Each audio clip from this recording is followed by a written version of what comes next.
What's up, everybody? Welcome to another edition of this channel. Thank you for joining me.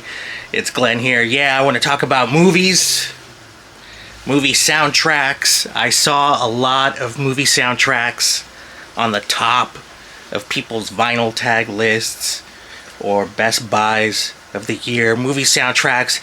I am definitely a movie nerd or movie geek or film buff or whatever you want to call it. As much as a vinyl nerd too, and soundtracks have been getting pretty popular, I think, and I want to share 3 that I just got from Mondo Records. Alright, and before I get to that, I'll share a little bit of my soundtrack collection. I've got quite a bit of soundtracks. I mean, there it is. I've got almost, one of these things full of soundtracks.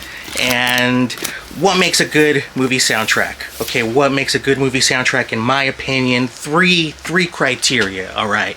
Okay, 1, whether the score is original or a pop soundtrack, which I'll get into in a minute. The movie fits the film rhythmically just well, like it's just born to be with that imagery, and it moves everything along wonderfully. The second thing into what makes a great movie soundtrack, the music becomes a character in the film, whether it's like a leitmotif or like a particular character's theme song, kind of like maybe like the Imperial March. In this movie, the music becomes another character, and it pushes the story along. And the last important thing, number 3, what makes a great movie soundtrack, in my opinion, the music is memorable way after the movie's over. All right, so memorable that we're buying it on vinyl. All right. If you guys have a favorite movie soundtrack, let me know. I think you guys all do. Leave that in the comments right now if you want, and go ahead and give me the thumbs up and a subscribe. All right. I subscribe to a lot of channels over vinyl tag season. Are we still in vinyl tag season, by the way?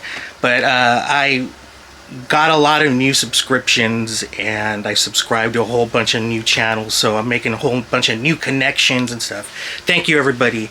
It's been a blast. Let's keep it going. And enough of that.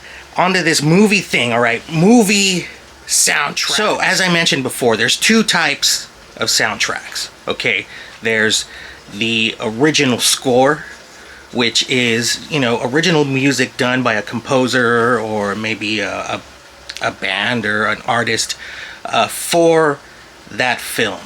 I'm talking about like the theme to Star Wars, like the one I just showed. The theme to Jaws, which is the same composer, by the way.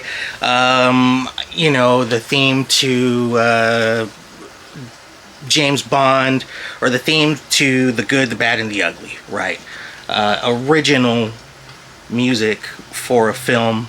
And then there's another type of soundtrack, and it's what I call the rock and roll pop soundtrack, where the filmmaker takes existing pop music or rock music or whatever and puts it in to their film as a score. Who's the master? Martin Scorsese. He does it beautifully. There's a whole bunch of other filmmakers, Tarantino, Wes Anderson, you name it. There's a lot of cool rock and roll soundtracks and cool directors who use rock music and pop music in their films. But Scorsese's the master, and yeah, the rock soundtrack has become super popular over the years. Here's an example of a rock and roll soundtrack. This soundtrack, the soundtrack to The Big Chill, and this is on Motown. All right, this movie used a bunch of Motown hits, to tell the story of these this reunion. You know what? I've never even seen this movie. See, there's the thing, sometimes we can get into the soundtrack and it's like, well, I didn't even see the movie, or the movie wasn't that great, but I remember the music. Okay, so I mean, yeah, Scorsese did the rock and roll soundtrack to perfection, along with Robbie Robertson. You know, the soundtrack to Goodfellas is just, I mean, that's the first time I ever heard, you know, like Cream. I was in high school when that movie came out, and, you know, Sunshine of Your Love, Layla, it was the first time I heard Layla. I actually thought that Layla was like an original song for the movie. I mean, that's how well it's used. It's used to, you know, convey emotion. It fits the movie rhythmically in, you know, a really poetic way. So, you know, if you look at the rock and roll soundtrack, you know, like I said, Tarantino is great at it. The soundtrack to Pulp Fiction was classic. I do not have a copy of that, but I do have a copy of this. Sorry. There's Kill Bill. This is an example of a rock and roll or pop music soundtrack, but it doesn't have any rock and roll or pop on it except for the 5, 6, 7, 8s. Here, Tarantino uses, you know, Nancy Sinatra and music from other films, you know, using the themes from other movies, which, you know, it's all fair game, you know, and if you could fit it into your film and it makes sense, well, here we are buying soundtracks of it now. So there's Kill Bill, and here is another Tarantino soundtrack that is all original, an original score from the Hateful Eight, done by Ennio Morricone, where he finally won his first Oscar, and well deserved, because it's amazing music. Here's a rock and roll soundtrack. Oh boy. Yeah, there we go. Yeah, there's a popular rock soundtrack. Dennis Hopper directed, Easy Rider, and, you know, he used everybody from, you know, Steppenwolf, you know, the Byrds, the Jimi Hendrix Experience, the Electric Prunes. This is a copy that I bought at a Fry's Electronics store about like 12 years ago, or maybe even longer than that. It comes on this clear vinyl. Yeah, sounds good. This has a version of The Wait by the band, but it's not performed by the band on here. On here it's performed by Smith. You know, a band called Smith. I don't know if you guys remember them. They're like they did a lot of covers. I don't know a lot about Smith or a band called Smith, but they're on here, but in the movie you're hearing the version from the band. Anyways, rock and roll soundtracks, and then original scores. Here's a cool original score from the 80s. This is the soundtrack to Beverly Hills Cop, the Eddie Murphy hit from 1984. Harold Faltermeyer was the composer. He composed the original music, and then they had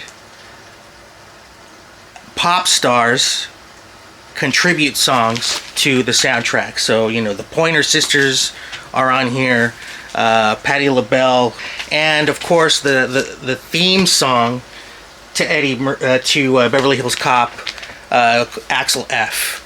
You know, the little keyboard thing. If you've never heard it, I mean, just go listen to it right now.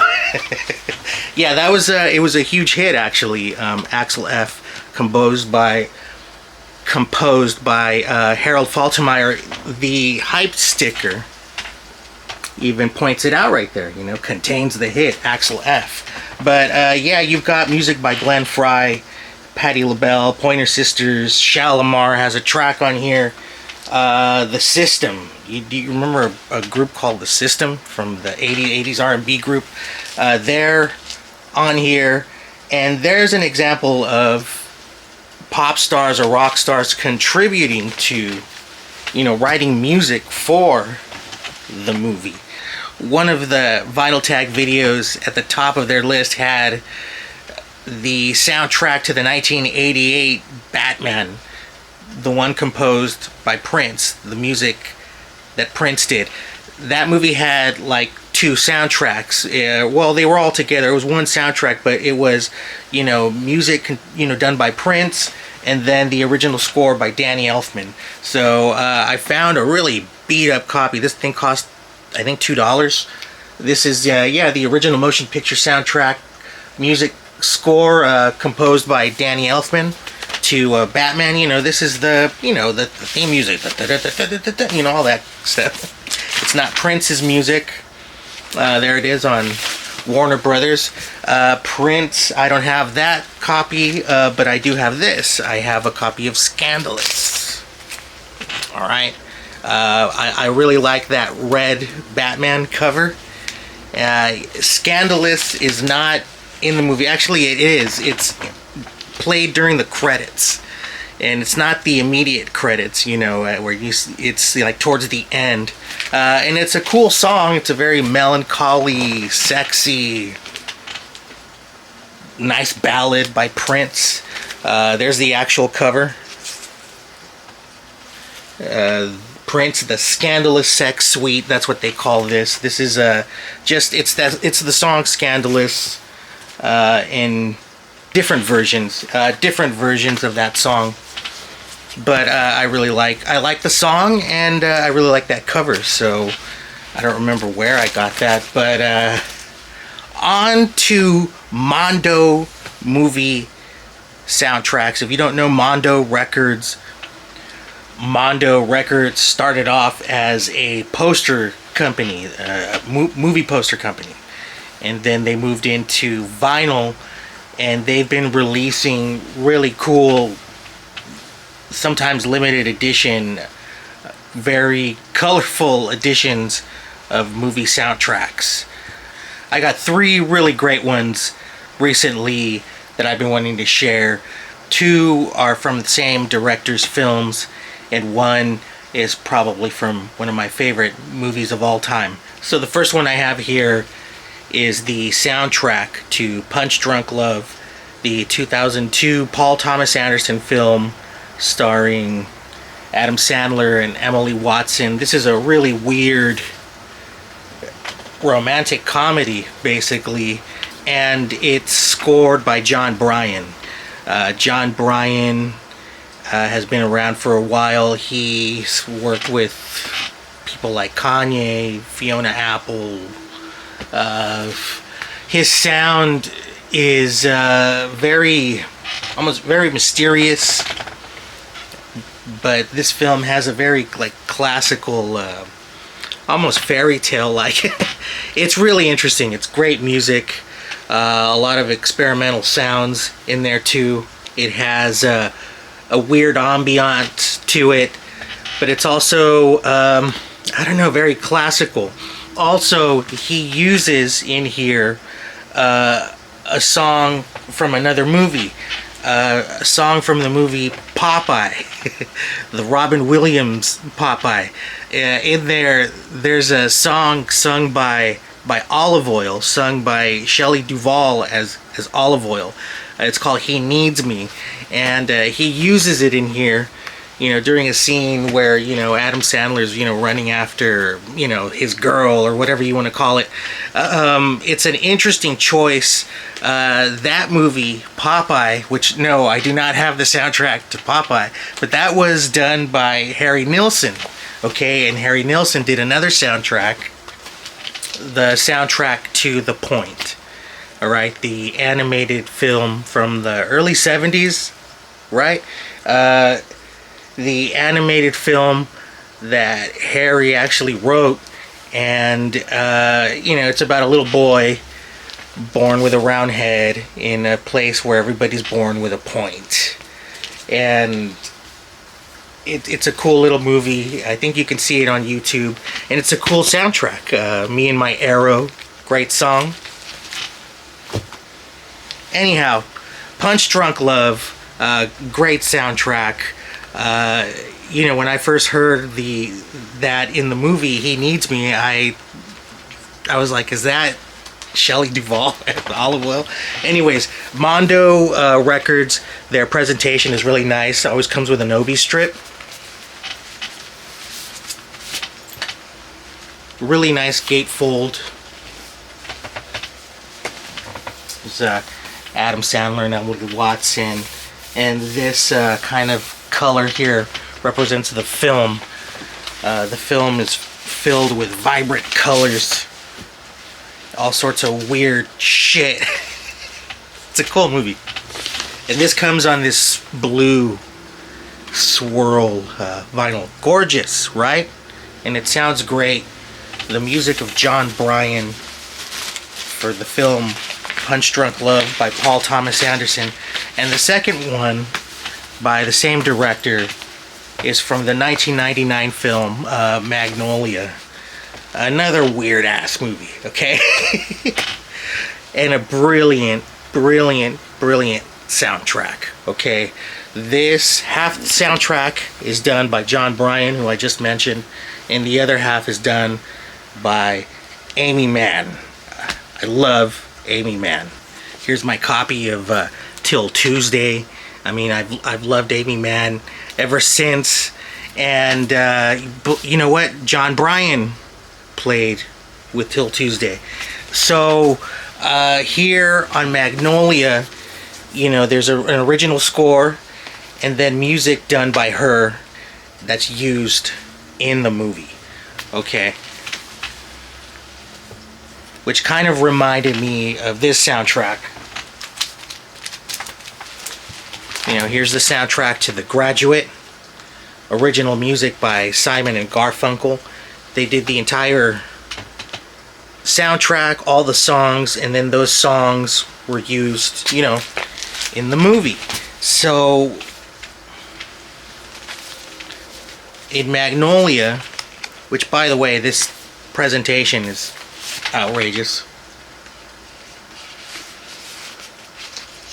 But as far as Amy Mann's work on this soundtrack, I mean, I would say it's like some of my favorite music. I mean, the songs are beautiful.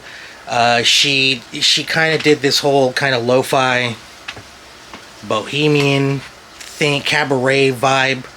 The song Save Me was nominated for an Oscar. It should have won. It was the best song for a movie that year. It wasn't that Tarzan Phil Collins piece of shit that won instead, you know.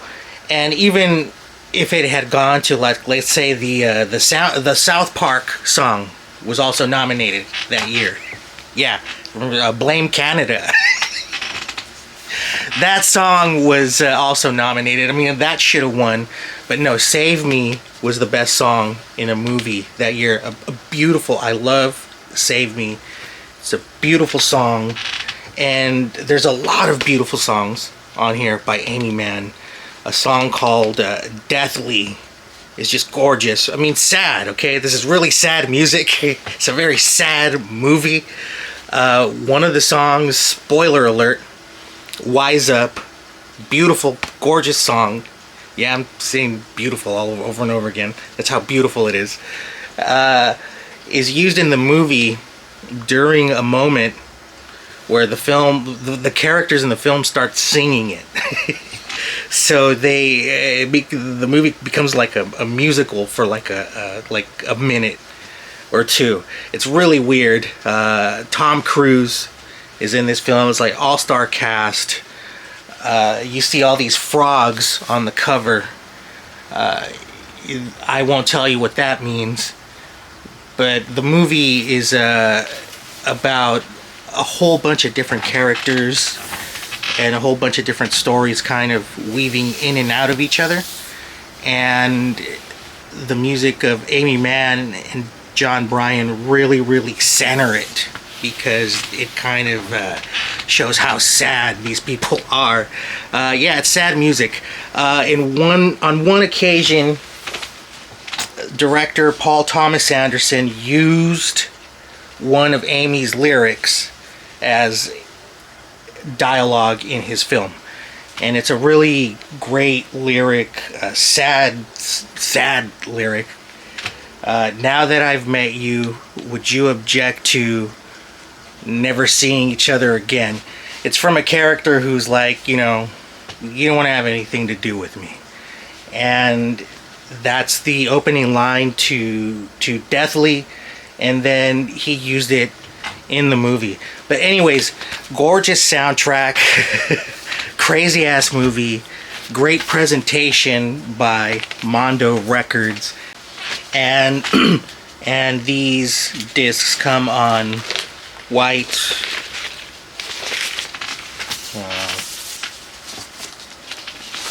white, and white. Okay, I think they're calling it like sky white or something. But anyways, last but not least, this last soundtrack is one of the best, in my opinion, of all time. It's also probably like, you know, maybe my top 5 movies of all time.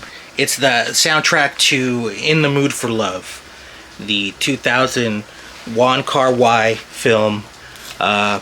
Brilliant film. I mean, I would put this movie like top 5 of my like best or my favorite films of all time.